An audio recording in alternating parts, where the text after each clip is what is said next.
Today, we're uncovering the 2 most nutritious microgreens you can learn to grow. At number 1 is broccoli microgreens. These tiny greens are bursting with incredible health benefits.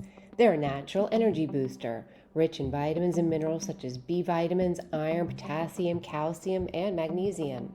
But that's not all. Broccoli microgreens also contain sulforaphane, a potent antioxidant linked to reduced risk of chronic diseases. On to number 2, sunflowers. These tiny powerhouses are packed with vitamin E for healthy skin and hair, and vitamin B6, crucial for brain development. Sunflower microgreens provide omega-6 fatty acids, promoting brain growth and reducing the risk of heart disease. And let's not forget the phytosterols they contain, which can help lower cholesterol levels. Ready to learn to grow microgreens? A classroom with hands-on practice with experienced instructors will ensure success.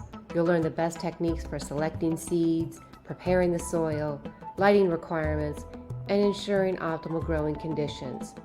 Visit our website for more details on upcoming classes.